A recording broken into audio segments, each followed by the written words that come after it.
আপনারা বসে যান। আমাদের ভলেন্টিয়াররা যারা ভাষা সুযোগ দান করেন, আপাতত এই জায়গাটা ফাঁকা রাখতে বলেন, এই সামনের জায়গা আস্তে আস্তে বসেন, জায়গা নেন, দেখেন কি আপনাদের কাজের টিপস দিয়ে যাচ্ছে। দেখেন ইনশাআল্লাহ হতে পারে আমার মতন হতভাগা দ্বারা যে আল্লাহ আপনাকে পরিবর্তন করবে ইনশাআল্লাহ। শুনেন, খালি যাচ্ছে বাইরে দেখে ডিস্টার্ব দিয়েন না। আল্লাহ কি বলছেন দেখেন, বিসমিল্লাহির রাহমানির রহিম। আফালা ইয়ালামু ইযা বু'থিরা মা ফিল কবর। আমার আল্লাহ বলছেন, হে পৃথিবীর মানুষ, তোমরা কি জানো না কবর এমন একটি জায়গা বন্ধুরে, সারা জীবন কবরের ভিতরে কেউ থাকবে না। তবে শুনে নাও, কবর হলো সর্বপ্রথম মঞ্জিল। যারা কবরে পাশ হয়ে যাবে রে, তারা সব জায়গায় পাশ হয়ে যাবে। আর যারা কবরে ধরা পড়ে যাবে, সব জায়গায় ধরা পড়ে যাবে বন্ধুরে, বাঁচানো যাবে না। এ আহমেদাবাদ বারখানের লোকেরা, তোমরা ভালো করে শুনে নাও, হযরত ওসমান গনি রাদিয়াল্লাহু তাআলা আনহু, এটা কে রে? তৃতীয় নম্বর খলিফা হযরত ওসমান, আমিরুল মুমিনিন, খলিফাতুল মুসলিমিন। বন্ধুরে, যখন কবরের কথা শুনতেন বন্ধুরে, হযরত ওসমান এই কবরে ভয়ে বছর কান্না করতেন। সাহাবীরা প্রশ্ন করে ফেললেন, আমিরুল মুমিনিন, খলিফাতুল মুসলিমিন হযরত ওসমান, নবীজি যখন জাহান্নামের কথা বলেন আপনার চোখে পানি বের হয় না, যখন কিয়ামতের কথা বলে, কত ভয়ঙ্কর কথা বলে, আপনার চোখে পানি বের হয় না। কি ব্যাপার? যখনই কবরের কথা শুনতেন অঝোর মানে কাঁদতেন। হযরত ওসমান উত্তর শুনলেন, হে আল্লাহর গোলামের দলেরা, রাসূলের সাহাবীরা, তোমরা শুনে নাও, কবরকে বলে কেন কাঁদছি রে?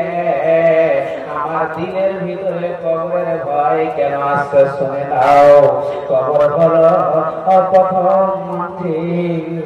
যারা কবরে ধরা পড়ে যাবে, তারা সব জায়গায় ধরা খেয়ে যাবে। আর যারা কবর থেকে পাশ হয়ে যাবে রে, তারা সব জায়গায় পাশ হয়ে যাবে। ওই জন্যে আমি কবরকে বলে বছর কান্না করে। আমার বাগানেরা, আমার পর্দা আসেন মায়েরা, যাকে জান্নাতের সার্টিফিকেট আল্লাহ হাতে তুলে দিয়েছে, যে ওমর জান্নাতি, আবু বকর জান্নাতি, উসমান জান্নাতি, আলী জান্নাতি, উবাইদা বিন জাররাহ জান্নাতি, তালহা জান্নাতি, এমন করে করে করে করে 10 জন সাহাবীর লিস্টে নাম এসেছে। অথচ বন্ধুরে, কবরের ভয়ে তারা ডুকরে ডুকরে কেটে জীবন যাপন কাটিয়েছে। আজকে আমাদের গুনার বন্ধুরে, অথচ আমরা কবরকে বলে কোনো সময় ভয় করি না। ভালো করে বুঝেন, মূল্য কথা হলো, আজকে কোটি কোটি টাকার মালিক আমরা তার খেরাত করতে পারছি না। কেন? দুনিয়ার মায়া, দুনিয়ার লালচে আজকে আমরা পড়ে আছি বলে, আখিরাতকে বলে আমরা ভুলে আছি। বড় বড় বক্তার মুখে শুনেছেন, চোখ দুটা বন্ধ করে দেখেন, কিছু নাই, ঘর নাই, বাড়ি নাই, জমিন নাই, জায়গা নাই, বিল্ডিং নাই, ছেলে নাই, মেয়ে নাই, আত্মীয় স্বজন নাই, কেউ নাই। রাতে ঘুমিয়ে দেখেন কেউ নাই। আছে? কথা বলেন, আছে? কেউ নাই। তবে আপনি একবার চিন্তা করে দেখেন তো, আপনার কেউ নাই। শুনেন, হযরতে আয়েশা রাদিয়াল্লাহু তাআলা আনহার একটি হাদিস আপনাদেরকে তুলে ধরে শুনি। নতুন নতুন ইসলামের কথা চলছে, কতটা আম্মাদের আয়েশাকে খবর নাই। এক তো পেটে খাবার নাই,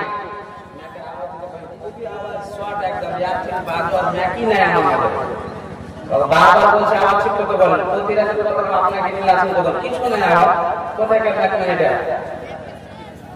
একটা আওয়াজ হয় না, সেখানে আওয়াজ খুব টানছে, গলা খুব টানছে, ওরকম করে যাচ্ছে, করতেই পারবো না, 15 ব্যাগ থেকে পড়ে আছি, বের মুখে না তো ডিস্টার্ব কেন, আওয়াজ জানা না জানা বসিয়ে দিছে আওয়াজটাকে। ভাইজান ভালো করে বোঝার চেষ্টা করুন আপনারা। আম্মা জান আয়েশা নতুন নতুন ইসলামের খবর তাকে অতটা ইসলাম সম্পর্কে জানা নাই। আপনারা সবাই জানেন রাসূলের সাহাবীরা এবং নবী মুহাম্মদ রাসূলুল্লাহ সাল্লাল্লাহু আলাইহি ওয়াসাল্লাম দুঃখে দুঃখে দিন কেটেছে, কোনদিন সুখের চিন্তা করেনি।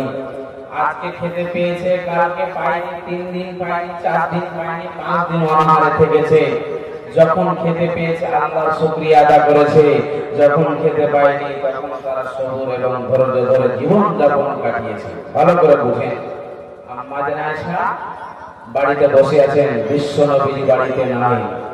কোথায় গিয়েছেন? মাওলানা নবীজি দ্বীনের তাবলীগে গিয়েছেন, দ্বীনের দাওয়াত দিতে গিয়েছেন। এমন সময় একটি ইহুদি মহিলা আল্লাহর নবীর বাড়িতে এসে হাজির হয়েছেন। এমন সময় দেখছেন নবীজি বাড়িতে নাই। এমন সময় বলছেন, মা আয়েশা, মা আয়েশা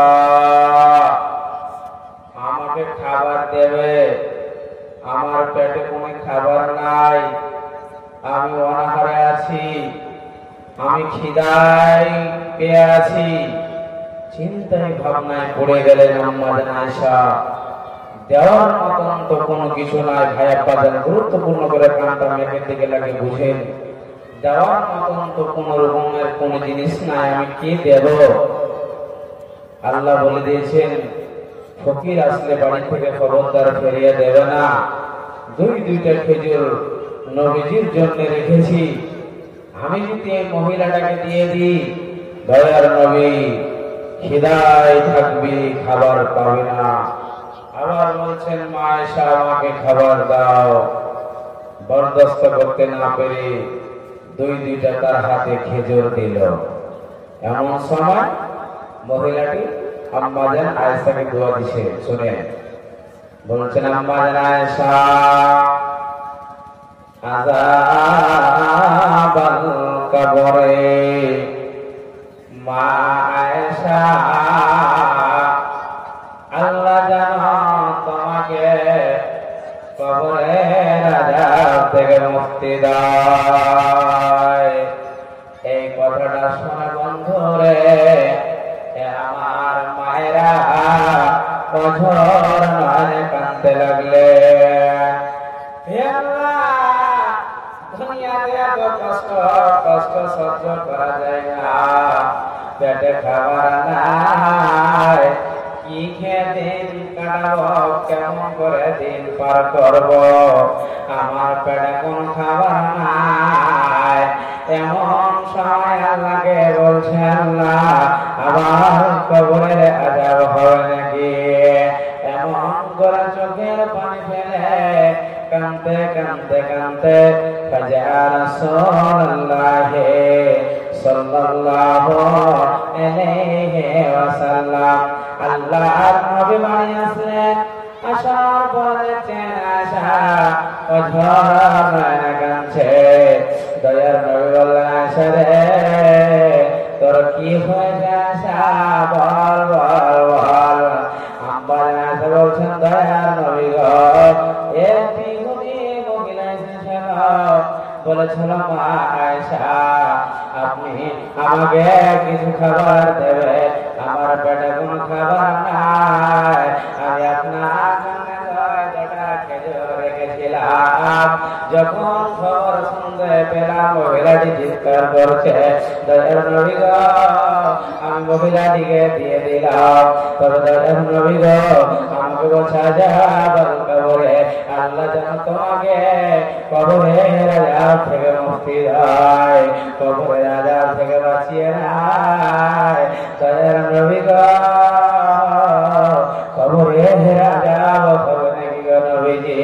আল্লাহর নবী বললেন আয়েশা রে আযাবুল কবর হাক্কুন, আয়েশা রে কোনো সন্দেহ নাই কবরের আযাব হবে, কোনো সন্দেহ নাই, কোনো সন্দেহ নাই, কবরের আযাব হবে।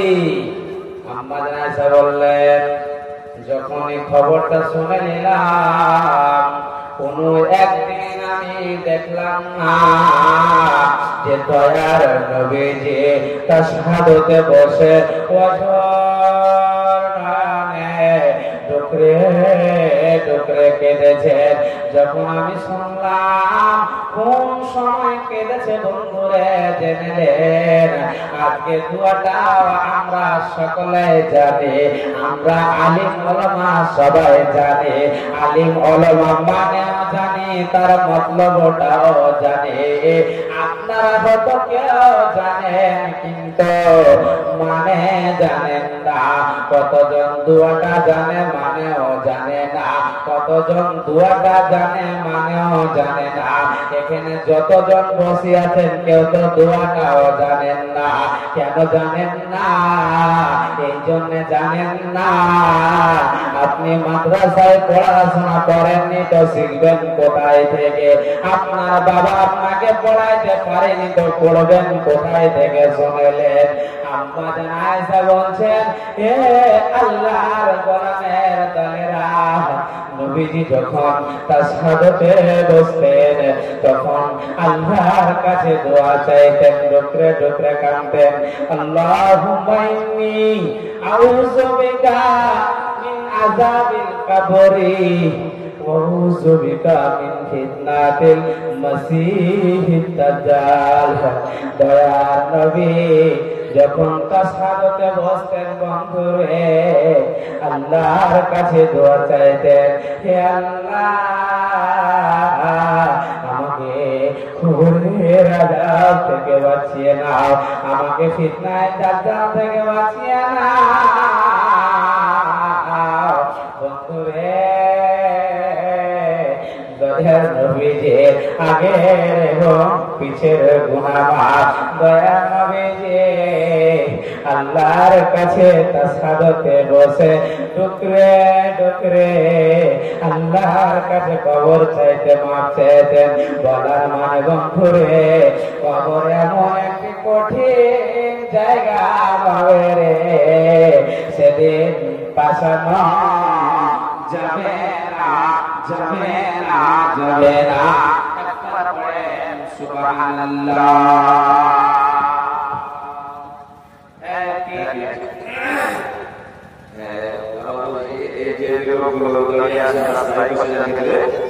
এবং রাস্তাঘাটে যারা আছে, রাস্তাঘাটে যারা আছে নিজেদের দায়িত্ব চলে যান, যেহেতু লোকজনকে আসা যাওয়ার জন্য রাস্তা দেখা অসুবিধা হচ্ছে লোকে, এবং রাস্তাঘাটে অনেক ভিড় হয়ে আছে। যারা দায়িত্বে আছে ওনারা নিজেদের দায়িত্ব পালন করেন। আবার বলছেন লোক কি রাস্তাতে খুবই চাপ আছে, আপনারা দাঁড়িয়ে আছে যেগুলো ঘোরাফেরা করছেন তাদের কাছে একটা বিশেষ হলো আপনারা রাস্তাঘাটে উপস্থিত হওয়ার, রাস্তাঘাটে ফাঁকা হবে, মহিলারা যাওয়া আসা করছে, খুব অসুবিধা হচ্ছে। যা হোক কবরের আযাব চেয়ে আমাদেরকে মারতে হবে।